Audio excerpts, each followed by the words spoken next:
mes gyvenom tokiam vienkiemy ir atsimenu, išeinam į lauką su pamote ir žiūrim, kaip jisai vartus atsidarys. Iš to mes nuspręsdavom, kokioje jisai stadijoje. Ir jeigu tai būdavo ta stadija, kurios mes nenorėdavom. Mano vaikystė prabėgo tokioje aplinkoje, kai nesitikras, kas bus rytoj, nesitikras, ar tą dieną bus mama tik namuose, ar bus ir mama ir tėtis, kokia bus ta diena. Visą laiką galvodavai, ar viską padariau, ką reikėjo, kaip reikėjo. Būdavau baudžiama, jeigu kažko būdavau nepadarius. Pirmiausia, baimė kyla. Norėdavau turėti, sakykime, tokį gyvenimą ir garsų žmonės, ir nebūtinai garsus. Ta skalė yra plati ir ne visi nebūtinai turtingi arba neturtingi, bet žmonės laimingi. Mano šeimoje buvo abudu asmenys. Tėvai ir mama ir tėtis turėjo šitą bėdą. Turėjo ypač tėtis labai gilią bėdą. Būtent dėl to ir paliko šį gyvenimą, nes jis labai piktnaudžiavo alkoholiu. Gyveno bendrai labai tokį, sakyčiau, nelaimingą, sudėtingą gyvenimą.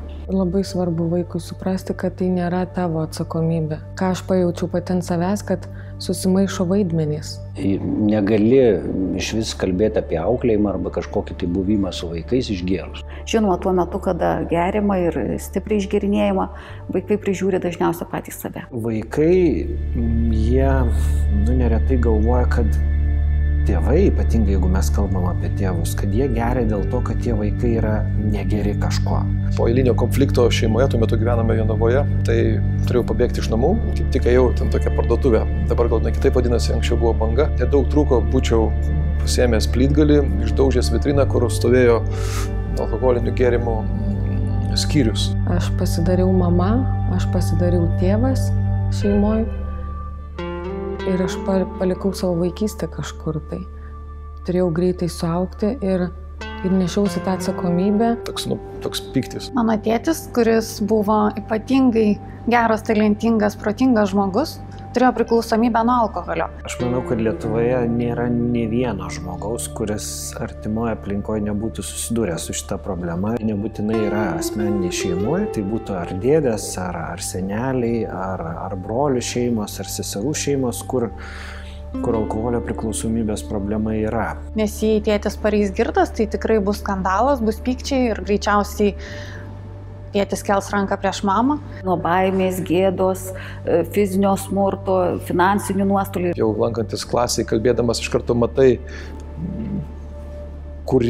kas galėtų būtent, kuris saugo savo pasaulį ir nenori nieko jį įsileisti, nes jis slepia nuo visų aplinkinių. Aš atsimenu, man žmonės nori padėti, o aš esu priešiškai nusiteikusi. Jautrus mes esam su broliu. Patiria gėdą, patiria daug visokių įtampų, turi elgesio sutrikimų mokykloje, už mokyklos ribų. Dažnai tokie vaikai, kaip matosi iš tų bylų tyrimų, neturi kur kreiptis.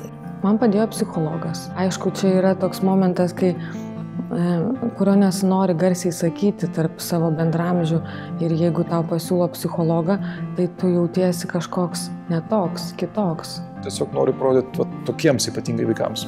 Viskas yra įmanoma, viskas jūsų rankose. Tikrai nereikia galvoti, kad tavo tėvai kitokie negu daugumos tavo galbūt draugų. Trauminė patirtis, jinai yra, jinai liks. Tiesiog reikia su juo susitaikyti ir galbūt nevengti, bet tiesiog suprasti, kad tai yra tikrovė, ne iliuzija, nedaryti iliuzijų, nebėgti nuo tos tikrovės. Ir kai susitaikai, man atrodo, netaip skaudu. Pasaulyje yra tikrai daug žmonių gerų, kurie tikrai padės. Aš čia dėl vaikų. Viskas gali susitvarkyti. Kartais tiesiog reikia galbūt nesigėdinti tos pagalbos, paprašyti. Privalu ieškoti pagalbos. Žmonės ją suteiks. Vis tiek viskas nuo tavęs priklauso. Ne tau tėvai paklos kelią į gyvenimą, ne tau tėvai pasakys gerti ar negerti, ne tau tėvai nurodys, kaip tvarkyti savo gyvenimą. Meilė. Aš manau, kad meilė niekur nedingsta artimiesiem, kad ir kaip bebūtų blogai.